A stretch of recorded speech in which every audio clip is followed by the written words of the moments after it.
Hey, what's happening, y'all? So, it's been a while since I made a video. Things have been pretty busy, but things are good. Things are good. So, my wife asked me to do some work on one of her guitars. Pinky here. It's a Schecter Omen Extreme. This is kind of her Goldilocks guitar that we took her to Guitar Center and let her try out a whole bunch of different guitars, and this is the one that she just fell in love with,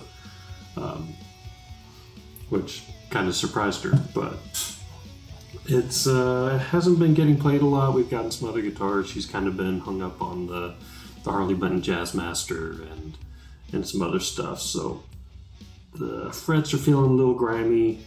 I could use a polish. So she just asked me to kind of do my thing and get this back up to snuff.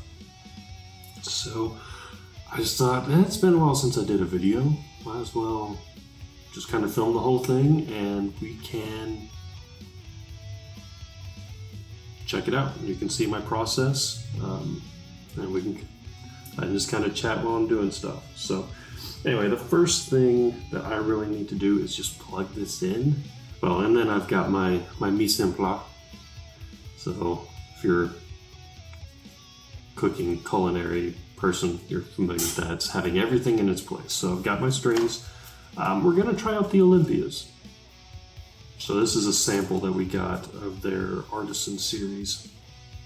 That they're supposed to be coated. So I usually use elixirs. So we're gonna try this out and see how Laura and I like that. I've got my fretboard, my fingerboard wax, my paper towels, string winder, fingerboard cleaner,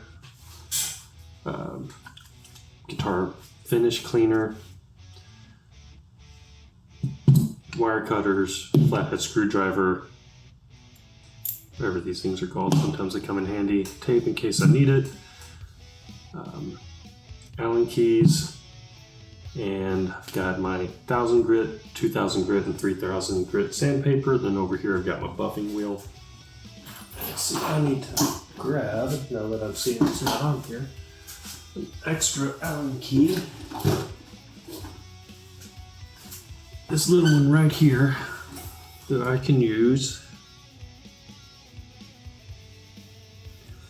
to gauge the action. So I'm going to tilt the camera down so you can look at the guitar and what's going on here. So this is something that my boss taught me, is to get one of these like little 1mm Allen keys, and you go up to your 12th fret, and that should just fit below it. Now actually I'm actually having to duck under, so this action is a little lower than I thought looking at it. It might just be, yeah, cool. And truss rod is actually set just about right. So what I'm looking for here is, and you typically actually want to do this with your guitar in your lap like you would be playing, because having the guitar resting this way is going to actually put a little bit of weight and maybe create a little bit more bow than you would normally get. So you're gonna have your guitar in your lap, finger at the 1st fret, take your pinky. At the shop we do it at the 12th fret. I've also seen other techs like do up here like 17. This stretch is easier for me, so I put my finger just above the 12th fret, right at 13. And then I'm just tapping kind of over here in the middle. And what I want to see is, I just want to see a little bit of bounce. And that's just because you want that little bit of neck relief, just a slight bowing. And honestly, the camera's so far away, like without setting up a whole other camera, which is not what this impromptu video is, you can't really see it. If anything, I would say this might need just a touch more relief, but if I play it and we don't have any dead frets at that bit of relief, at the way that's set, I'm not going to mess with it. If you can get just really barely any relief on there, but still a little bit with low action, that's what you want. That's your golden. But if you set your action low like you want, and you find that you're getting some dead frets, and you're getting just a little bit of relief, but not a whole lot, that's something you can try increasing the relief. And that might help that out a little bit. First things first, let's plug this in. Tune her up.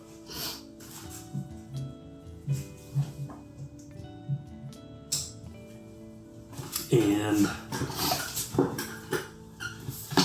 make sure all of our frets are sounding.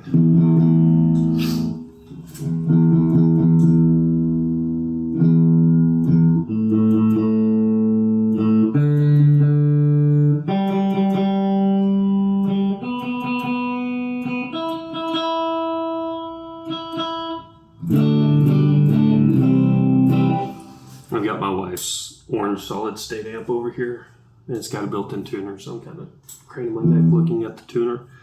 Okay, let's check all our electronics.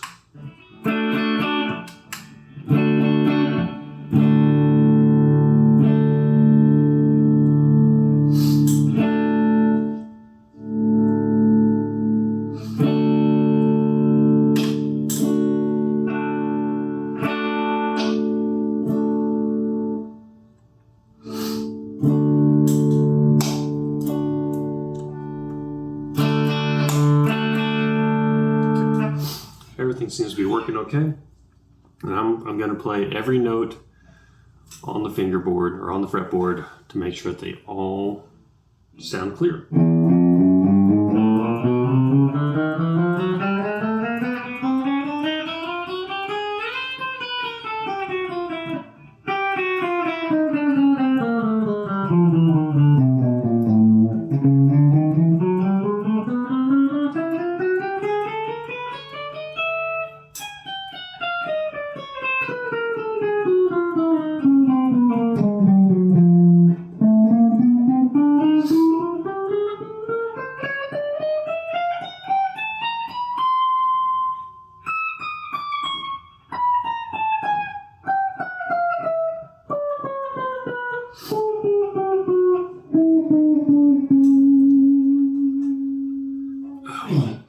Cool. Yeah, everything sounds good.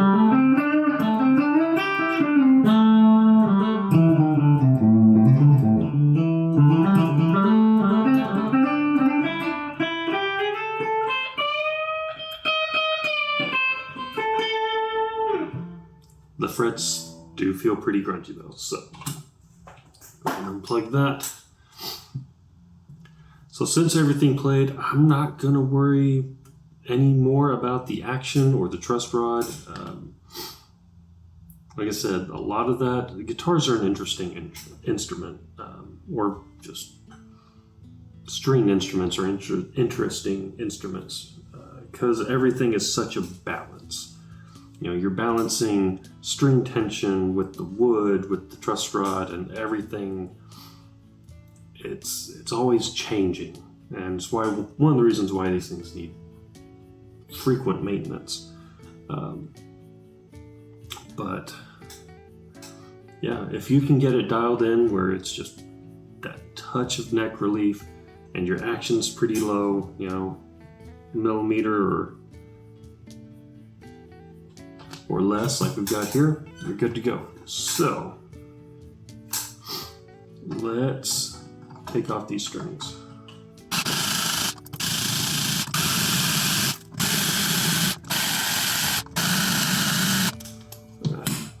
I'll also be curious to see how long this actually takes me. I've never timed myself. Of course, I'm not in a rush either. I try not to. When I get in a rush, I start making mistakes, making bad decisions. I prefer to slow and steady wins the race.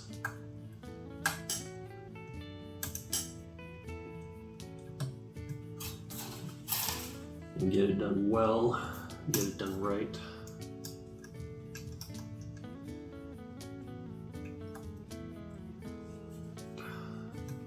Try not to stab myself at the ends of these strings. It happens a little too often at the shop. I've started getting some hooked needle nose and using that to pull these out. Alright, and this is a through body, and I don't want to scratch that finish as I'm pulling the strings through, so I'm going to snip, use curved ends. And I know, like, practicality wise, if I'm going to snip the ends, I could just snip them while all the strings were in place and bypass having to loosen the strings.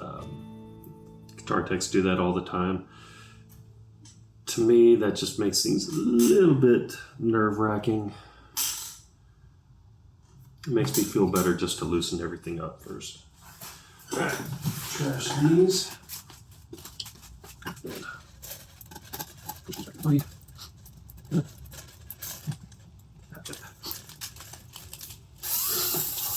kind of testing out this video, and if this could be like a series or something, where maybe once a week on a weekend or every other week, I'd jump on here and maybe do a live stream or something. It's getting harder to actually produce the more involved videos that I want to make. So that might be a way around that,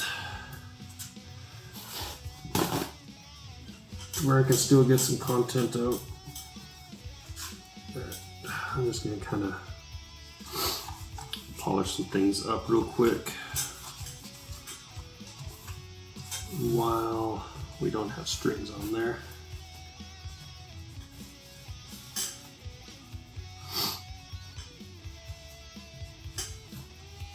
So we want this thing looking nice and pretty, because I mean, look at that quilt. That is gorgeous. This is actually a really nice guitar for not a lot of money. Okay. So the fingerboard itself isn't that grimy. I still might want to clean it up just a little bit.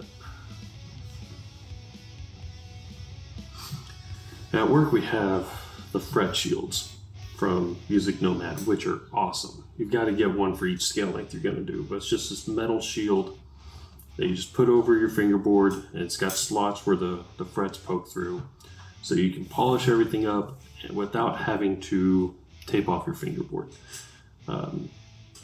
If you are working on a finished fingerboard, like a maple fingerboard, that's either using that or taping off your fingerboard is an absolute necessity. With an unfinished rosewood, ebony, whatever fingerboard like this, it's not as crucial. You can get away with going ahead and doing your sanding and stuff over this, and it's going to get gunk on it, but you're going to be using your cleaner, and you're going to be putting either wax or oil on it, so it's going to clean up. It's typically a good idea to tape off anyway. It's one of those things where you can get away with it, but should you? Now, I've done a little bit of work on these fret ends before. They are fairly rounded, but I am starting to feel a little bit of fret sprout. So what I'm gonna do before I get started on polishing is I'm gonna kind of tape this off around here. It's gonna help make sure that as I'm filing, I'm not damaging the body. I'm gonna take my fret end file. I'm just gonna kind of work. And these don't need a lot. When I was getting started on this and learning some of this, I tended to err on the side of overdoing it. I wanted to do more work. I wanted my guitar to look even better. And what ended up happening was I was overdoing it. and filing off way too much material, and the frets ended up taking on a really kind of weird, unprofessional shape. So to get these nice and rounded, really all you're needing is there's this little squared off part down here. And so you take your rounded part of your file, put it right down there beside the fret, and you're running kind of parallel with the fret. And you're going to push forward, and as you're doing that, you're kind of doing this twisting, rotating motion with the file. So your fret file is starting this way, and you're kind of turning it, and it's kind of a three-dimensional motion. But you really just need 1 or 2 rounds of that. And it doesn't take a lot of pressure either. And it's just going to round off those fret ends, all nice and neat. Not so much. If you overdo it, then you end up with the ends kind of tucking up under, and it looks really weird. Let's come back over here.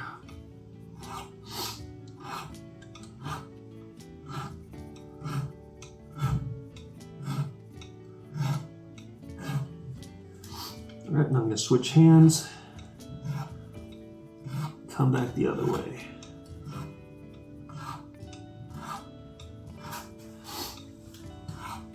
And this is what I do to pretty much all the guitars at work, which I guess I should talk a little bit more about that.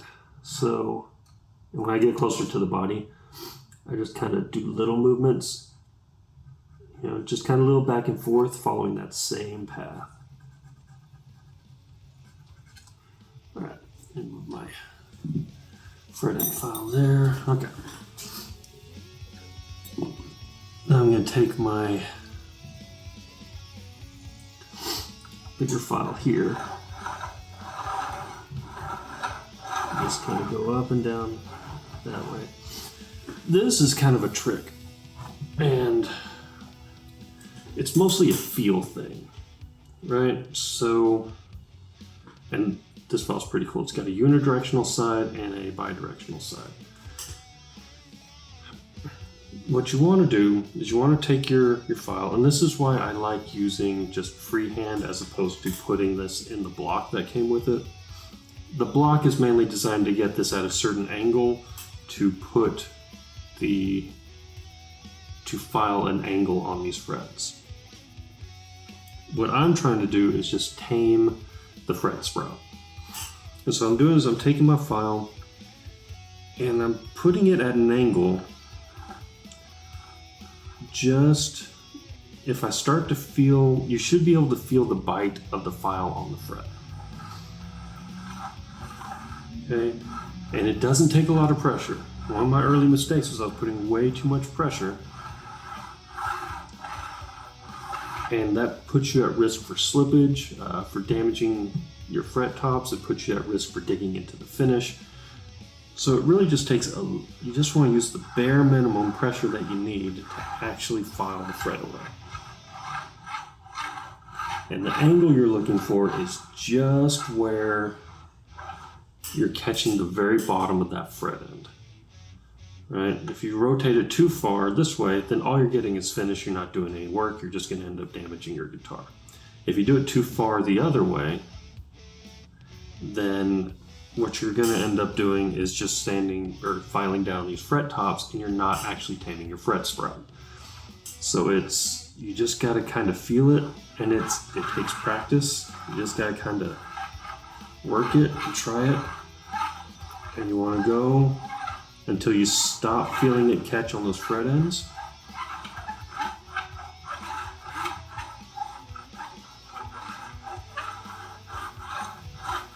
Go all the way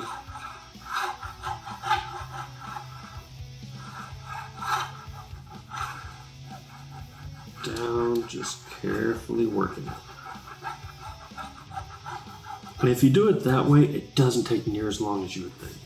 It used to take me way longer to actually get the fret ends done because I was, not using the right angle, I was mainly taking off the fret tops, putting way too much pressure, and then I'd have to go and fix issues if there was slippage. And if you just use that method to find the right angle and only put the bare minimum pressure you need, it's actually going to end up taking less time because you're only filing away the problem issues and not having to file away at entire fret tops to get to the problem issue.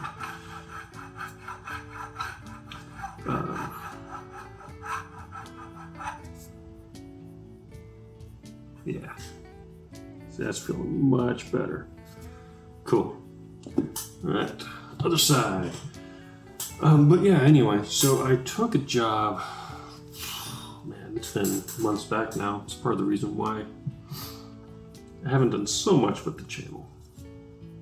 And I talked to them about being upfront with my audience out here. Should I be demoing or reviewing any of their products? But I'm working for, that one's a little weird. If you find one or two frets that the bigger file didn't quite get, you can take your smaller fret end file and just kind of go vertically and just kind of rotate it down.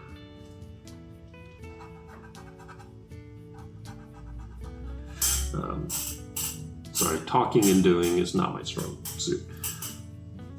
But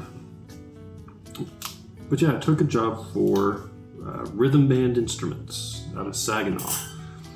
And we are the U.S. distributors for vintage guitars, Silvertone guitars, and Fret King guitars. Mostly Silvertone and vintage. And I am the new quality control guy for guitars. So my job is basically to do this, because a lot of these guitars, well, there's a lot of industry secrets and stuff that I can't give away and really talk about, which was one of the things I talked with Rick, my boss, about. And he's a pretty good guy, and he's pretty open, and he said that there's some YouTubers that he would like to get on their channel and kind of talk about some of the secrets of the trade. There's one other channel, and there's one of the things that a lot of distributors don't want to talk about. They're just part of the industry, but either I'm not into that, but maybe one of some factories. Certain parts of the industry, especially everybody trying to have one, which is one of the factories. They don't know how to trying to it's one of those individuals actually care about the themselves and care about our work. But the companies don't know it's not good at town levels. So we get some guitars out of some factories, have issues, they haven't specifically like branch. They haven't done a good job. Sometimes that vintage has issues with not how much you say this. Some other ones, the factory doesn't do a good job. It's really good. So we get an order, I get a guitar out of a box, and I've got to check it and see, okay, what are we looking at on this one? Because sometimes fretwork will be awesome, other times there will be sharp fret ends, or they just won't be polished well, they'll feel really scratchy. And that's where I come in, is to make sure that when a guitar leaves that building, that it meets our standard for what a quality guitar should be. And there's been some of those issues that we've been having to work through, just because, me and my boss Rick and the guys at RBI really care about putting out quality instruments and building a good name for the brands here, those brands here in the States. That's important. And it's one of the things I like about working there is they give a crap. When I started and I started pointing out some issues, they didn't tell me to shut up and go away and do my job and get guitars out the door as fast as possible. They listened, and we started working to address the issues. So part of that has meant that our returns have slowed down.